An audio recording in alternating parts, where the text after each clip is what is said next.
Hello friends, this is Amit Singh और मैं आज आप लोग के बीच में भूगोल की एक नई कक्षा लेकर आया हूँ जो कि रिलेटेड है वर्ल्ड ज्योग्राफी से।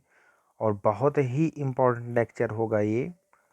वेगनर का महाद्वीपीय विस्थापन सिद्धांत मैं आज आपको बताऊंगा। इससे पहले मैंने एक वीडियो में आपको थोड़ा सा वेगनर के बारे में बताया था, लेकिन आज मैं थोड़ा सा डिटेल में इसको समझाऊंगा कि वेगनर का महाद्वीपीय विस्थापन सिद्धांत क्या है।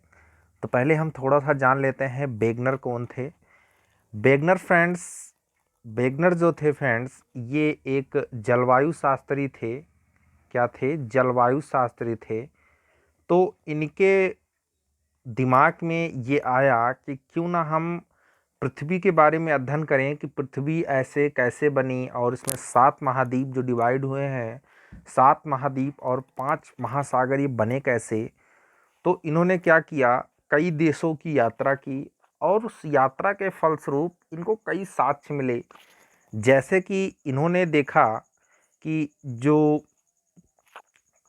कुछ साक्ष्य इनको दक्षिण अमेरिका के पूर्वी तट पर और अफ्रीका के पश्चिमी तट पर एक जैसे साक्ष्य मिले फसल्स में। फसल्स मतलब जीवाश्म में।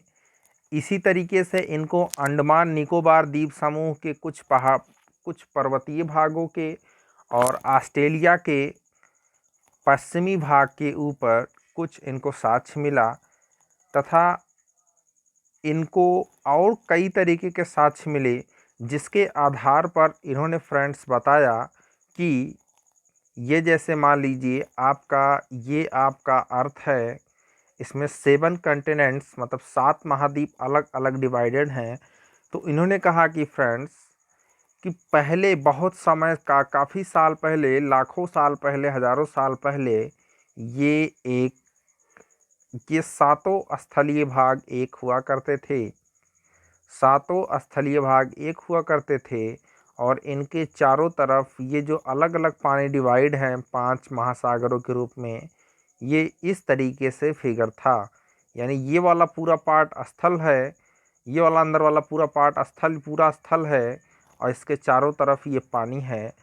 इसको इन्होंने नाम दिया स्पेंजिया। फेंजिया, क्या नाम दिया? फेंजिया।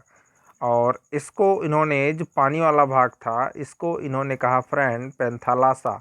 क्या कहा इन्होंने? पेंथालासा। इस स्थल वाले भाग को क्या कहा?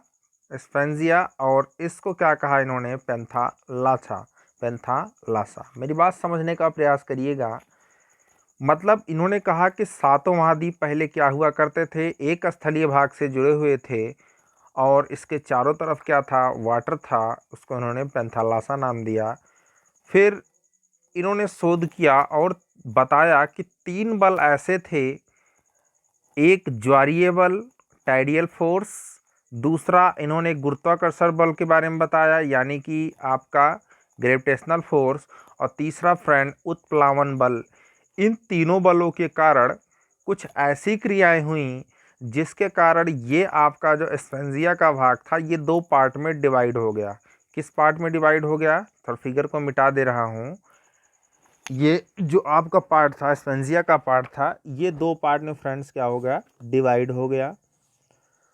तो इसके तहत इन्होंने बताया इन्होंने कि इन तीनों बलों के कारण फ्रेंड, ये अब इसको मैं ये जो है आपका, ये जो आपका पेंजिया का पार्ट था, पेंजिया 2 पार्ट में डिवाइड हुआ। अब देखिए 2 पार्ट में डिवाइड हुआ। Pangaea divided in 2 parts. एक पार्ट नॉर्थ में चला गया, एक पार्ट कहाँ चला गया फ्रेंड्स? साउथ में चला गया। मतलब कहने का ये मतलब है कि अगर इस तरीके से कोई गोला हो और 2 भागों में टूट जाए, एक भाग नॉर्थ में कुछ इस तरीके से चला गया और कुछ पार्ट इसका जो बचा हुआ था वो इस तरीके से चला गया। अब बीच में क्या हुआ? जब 2 पार्ट डिवाइड हुए तो चारों तरफ पहले क्या था? पानी था। तो बीच में पानी घुस गया, इस तरीके से वाटर घुस गया। इसी को हम टेथिस सागर बोलते हैं। इसी को हम क्या कहते हैं? टेथिस सागर। यानी बीच वाले पार्ट को बीच वाले पार्ट में टेथिस सागर बना। नॉर्थ वाला पार्ट पेंजिया का कहलाया अंगारा लैंड फ्रेंड, याद रखिएगा। जो देखिए पहले दोनों पार्ट एक हुआ करते थे, ये दोनों डिवाइड हुए, तो ये जो नॉर्थ वाला पार्ट फ्रेंड है इसको इन्होंने नाम दिया अंगारा लैंड, और इस साउथ वाले पॉइंट को इन्होंने नाम दिया गोंडवाना लैंड। क्या नाम दिया? Gondwana land. Gondwana land. Clear हुआ? यहाँ तक आपको समझ में आया? बीच में क्या बना? टेथी सागर।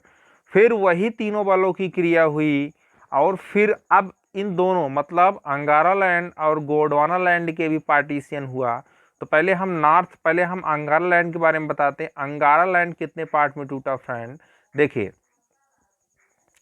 आपका अंगारा लैंड फ्रेंड टूटा 3 पार्ट में। एक पार्ट निकल गया, ये वाला पार्ट निकल गया नॉर्थ अमेरिका, इस तरीके से इधर की तरफ चला गया।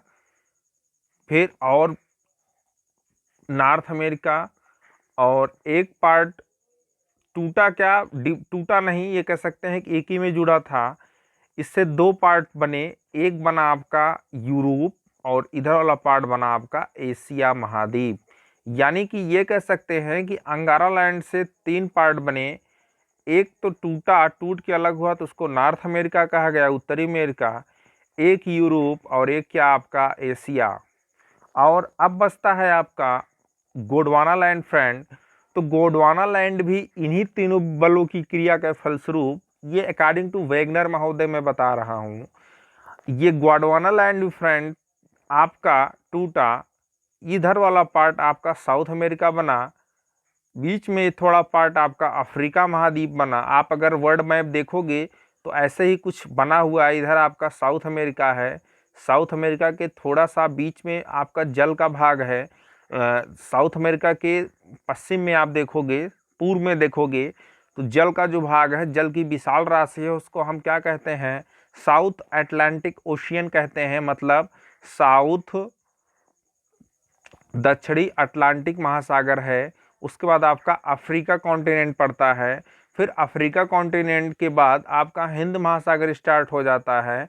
और फ्रेंड इधर में आपका बहुत काफ़ी लंबा गैप होगा, और लंबा गैप के बाद इधर आपका ऑस्ट्रेलिया महाद्वीप है, यानी कि, और नीचे आपका अटलांटिक महाद्वीप, सॉरी अंटार्कटिका महाद्वीप। यानी कि मैंने बताया आपको गोंडवाना लैंड वेट फ्रेंड 4 हिस्सों में टूटा। एक साउथ अमेरिका, दूसरा अफ्रीका महाद्वीप, तीसरा ऑस्ट्रेलिया महाद्वीप, चौथा आपका अंटार्कटिका महाद्वीप। ये ध्रुवों की तरफ विस्थापित हो गया। मतलब गोंडवाना लैंड का जो साउथ वाला हिस्सा था वो साउथ पोल की तरफ चला गया, जिस कारण हम जानते हैं अटलांटिका जो अंटार्कटिका महाद्वीप है फ्रेंड, ये पूरी तरीके से बर्फ से ढका हुआ है। इसका कारण बर्फ से ढके होने का यही है क्योंकि आपको पता है ध्रुवों पर सूर्य की रोशनी ना के बराबर पड़ती है, और जहां सूर्य की रोशनी फ्रेंड नहीं पड़ेगा, सूर्य की रोशनी कम आएगी या ना के बराबर पड़ेगी, वहां क्या होगा? वहां का टेम्परेचर लो होगा। टेम्परेचर जब लो होगा तो क्या होगा? वहां पर उपस्थित जल जो होंगे वो क्या बन जाएंगे? बर्फ बन जाएंगे। यही हुआ अंटार्कटिका महाद्वीप में, और यही हुआ आपका आर्कटिक महासागर जो है, यह भी आर्कटिक महासागर का भी फ्रेंड्स काफ़ी हिस्सा बर्फ से ढका हुआ है। क्लियर? तो ये आपको समझ में आया होगा कि कैसे टूटा, कैसे टूटा, कैसे टूटा ये, कैसे टूटा ये। अब चलिए हम समझते हैं, देखिए ध्यान देते हैं इन्हीं के अकॉर्डिंग कैसे सागरों का निर्माण हुआ। चलिए देखिए देखिए अब जब जब अंगारा लैंड से नॉर्थ अमेरिका फ्रेंड टूटा, तो यहाँ मान लो ये नॉर्थ अमेरिका हुआ, और गोंडवाना लैंड से आपका जब साउथ अमेरिका टूटा तो यहाँ बना। इधर आपका फ्रेंड ये इस तरीके से कुछ आकृति आपकी ये बन गया। फिर यहाँ से ये आपका अफ्रीका, यहाँ इधर आपका छोटा सा मैं आपको ऑस्ट्रेलिया बना दे रहा हूँ।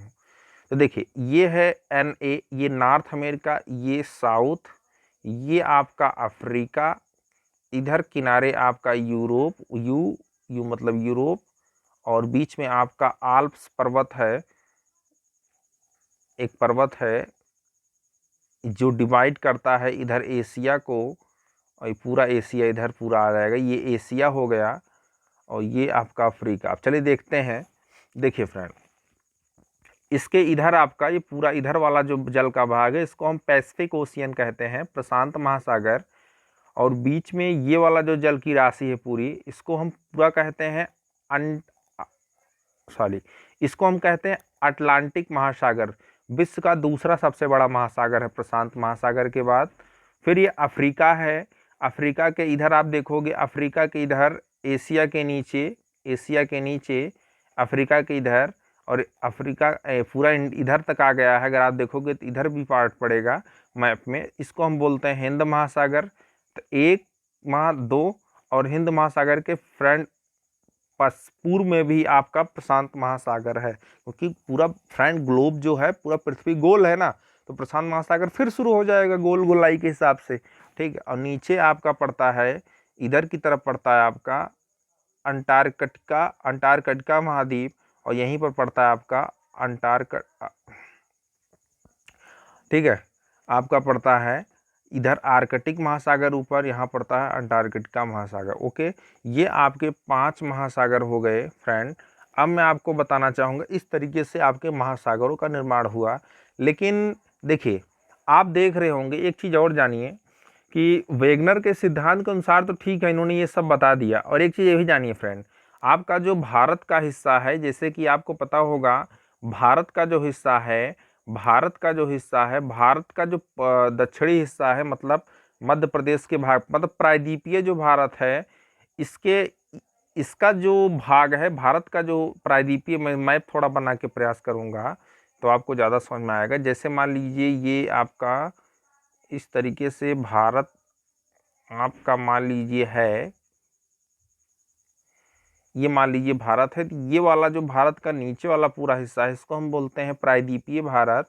और फ्रेंड, प्रायद्वीपीय भारत जो है ये गोंडवाना लैंड का ही हिस्सा है, गोंडवाना लैंड का ही हिस्सा है। कहने का मतलब ये है कि ये प्रायद्वीपीय भारत फ्रेंड अफ्रीका से टूटकर अलग हुआ। अफ्रीका से टूट के अलग होने के बाद ये क्या हुआ, अफ्रीका महाद्वीप यहाँ इधर कहीं होगा आपका, इस साइड में है। उसके बाद क्या हुआ, उत्तर पूर्व की ओर विस्थापन हुआ इसका, जिस कारण ये आगे चलकर ये जब उत्तर पूर्व की ओर विस्थापित हुआ प्रायद्वीपीय भारत, और उधर से एशिया महाद्वीप क्या हुआ, एशिया महाद्वीप से विस्थापन इस तरफ, एशिया महाद्वीप के कुछ स्थल खंड का विस्थापन इस तरफ हुआ, जिस कारण से बीच में जो आपका टेथिस सागर था, इधर से आपका गोंडवाना लैंड का हिस्सा इधर की तरफ ऐसे चला, इस तरीके से चला, और उधर से एशिया का कुछ स्थल भाग, मतलब जो तिब्बत वाला भाग है वो वाला इधर चला, जिसका टेथिस सागर क्या हुआ, टेथिस सागर पूरी तरीके से उसमें बालू, सैंड, मिट्टी के कटान के कारण पूरी तरीके से बंद वो हो गया, वो पट गया, और जिस कारण इस पे एक विशाल एक पर्वत का निर्माण हुआ, जिसे हम हिमालय पर्वत कहते हैं। लेकिन हिमालय पर्वत की थ्योरी आपको अच्छे से प्लेट टेक्टोनिक थ्योरी में फ्रेंड समझ में आएगी, जो काफ़ी अच्छी थ्योरी मानी जाती है। आई होप आपको यहाँ तक आपको समझ में आया होगा। तो आज से जान लीजिएगा, भारत जो है, प्रायद्वीपीय भारत जो है, ये गोंडवाना लैंड का हिस्सा हुआ करता है। मतलब आप ये कह सकते हैं कि भारत एक ऐसा देश है जिसमें अंगारा लैंड और गोंडवाना लैंड दोनों के अवशेष मिलते हैं, ठीक है। लेकिन बहुत सारी चीज़ें ऐसी हैं इनके सिद्धांत में जो ये डिफाइन नहीं कर पाए।